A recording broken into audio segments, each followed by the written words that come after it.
हाय आदाब सलाम नमस्कार सत श्री अकाल। मैं रोशन कुशवाहा और आप देख रहे हैं times of Sitamarhi. Times of Sitamarhi में आपका स्वागत है। जी मैं बात कर रहा हूँ सीमांचल की जब से ऑल इंडिया मजलिस इत्तेहादुल मुस्लिमीन में जी हाँ तौसीफ आलम साहब ज्वाइनिंग किए हैं, तब से जो वहाँ के कहा जा रहा है जो ऑल इंडिया मजलिस इत्तेहादुल मुस्लिमीन के जो कार्यकर्ता है वो नाराज है, काफी गुस्सा में है कि भैया मेहनत हम लोग करते हैं और हवाई आके टिकट ले लेता है, फिर हम लोग क्यों मेहनत करें। तो आप जानते हैं चुनाव का समय है और चुनाव के समय में सभी पार्टियों में थोड़ी बहुत नाराजगी होती है और इसी को विरोधी जो है वो हवा बना रहा है कि अरे ऑल इंडिया मजलिस के जितने बहादुरगंज के कार्यकर्ता है सब इस्तीफा दे रहा है, छोड़ रहे हैं, सब आरजेडी में जा रहे हैं, तो कोई जनसुराज में जा रहा है। मतलब ये जो विरोधी पार्टी उसके द्वारा प्रोपगेंडा चलाया जा रहा है, जो वर्तमान वहां के विधायक है उसके द्वारा प्रोपगेंडा चलाया जा रहा है। लेकिन इससे साफ साबित हो रहा है कि जो विधायक है वर्तमान, जी हाँ, वो जीतने वाला नहीं है, वो सबको पता है और मैं कई मर्तबा आपको बता चुका हूं। लेकिन जो आज फाइनली जिस तरह से जो विरोधियों द्वारा हवाई बनाया जा रहा था, जो ऑल इंडिया मजलिस इत्तेहादुल मुस्लिमीन के बिहार के प्रदेश अध्यक्ष हुआ अमौर से विधायक अख्तरुल ईमान और प्लस जी हाँ जो अभी कुछ हाल ही फिलहाल में तौसीफ आलम साहब ने जो एमएम ज्वाइनिंग किया है उसके बाद और वहां के जो नेता है, फाइनली एमएम के ऑफिस से प्रेस कॉन्फ्रेंस हुआ। जो लोग कह रहे थे, जो प्रोपगेंडा चला रहे थे कि अरे ऑल इंडिया मजलिस इत्तेहादुल मुस्लिमीन के सारे कार्यकर्ता अब जा रहे हैं, अब इस बार तौसीफ आलम नहीं जीतने वाले हैं, ये है वो है, तो उस पर आज प्रेस कॉन्फ्रेंस में क्या बातें हुई चलिए सुनाते हम आपको। कल तक कांग्रेस में थे, अब एआईएम के दामन थामे हैं, क्या कुछ कहेंगे? देखिए, हमने बहुत सोच समझ करके ये एआईएम का दामन थामा है। देश का जो हालात है, ये काला कानून हम लोग के माथे पर थोपा गया है।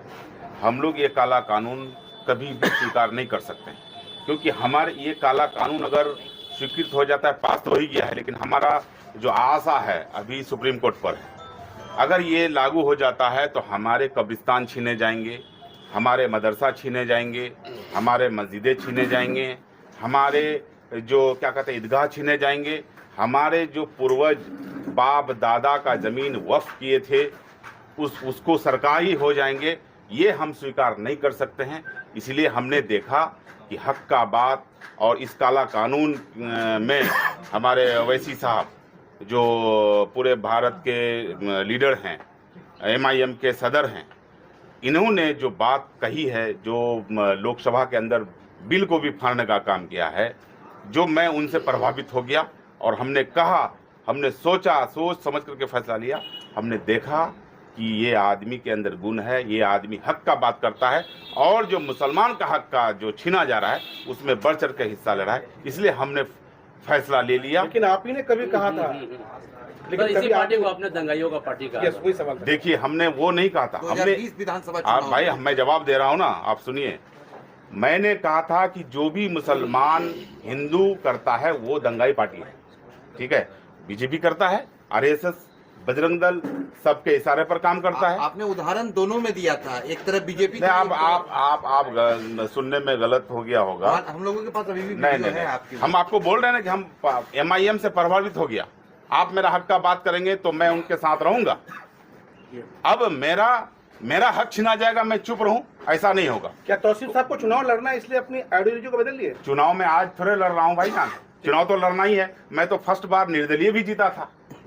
कांग्रेस पार्टी इस काले कानून के खिलाफ मजबूती से नहीं रखा।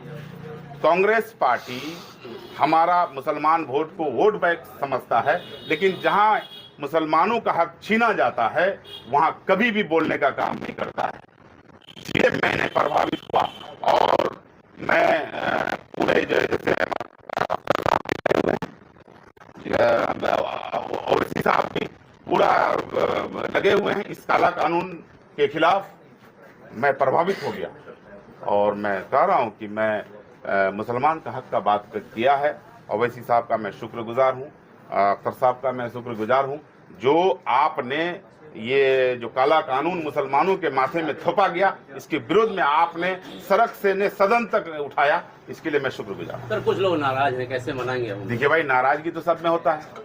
आप 10 आदमी टिकट का दावेदार है, पार्टी टिकट एक ही आदमी को देगा, 9 आदमी तो स्वाभाविक है नाराज है। अब है कि हमने उसके पास जाएंगे, हमने अपना बात रखेंगे। अब पार्टी का डिसिप्लिन भी होता है ना, पार्टी अगर फैसला लेता है तो उसको मानना चाहिए। लेकिन जिस ओवैसी साहब ने 2020 में पानी पी कर तौसीफ साहब के खिलाफ एक मुहिम चलाई थी, अब हम कैसे भरोसा करेंगे ओवैसी पर? नहीं, देखिए वो अपना बात रखा था, ओवैसी साहब अपना बात रखा था, हम भी कुछ कहे थे, हम भी अपना बात रखे थे। जनता ने उसका बात को पसंद किया, हमारा बात को नहीं पसंद किया। तो जनता जो बात पसंद करे उसको स्वीकार करना चाहिए। क्योंकि सर एक सवाल मेरी तरफ से भी है, लोग इस बात को बर्दाश्त नहीं कर पाते हैं कि तौसीफ साहब का पिछला 17, 18, 20 सालों का करियर रहा है जो कांग्रेस पार्टी में मजबूती के साथ रहा है। MIM पार्टी में जीतने के बाद आप रहेंगे, लोग मतलब इस बात को हजम नहीं कर पा रहे हैं। आप यहाँ से घर जा पाएंगे? ये तो सर मौत की बात हो गई। तो उम्मीद पर दुनिया कायम है, दुनिया उम्मीद पर कायम है।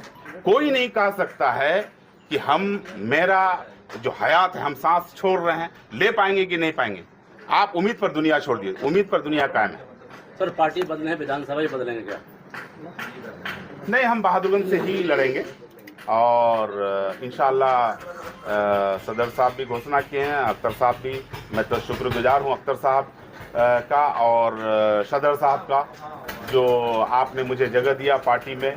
मैं आप लोगों का शुक्रगुजार। सर मेरी तरफ से एक आखिरी सवाल है सर, पूछिए। आपने MIM ज्वाइन किया, लेकिन आरोप ये लगता है कि आपने सदर को, बिहार प्रदेश सदर को मैनेज करके कांग्रेस किशनगंज की पार्टी जो जिम्मेदार है उनको मैनेज करके सीधे हैदराबाद पहुंच गए। नहीं, जो है आपने हमने सदर साहब के साथ गया हैदराबाद, सदर साहब के अध्यक्षता में, और ओवैसी साहब ने मुझे माला पहनाया।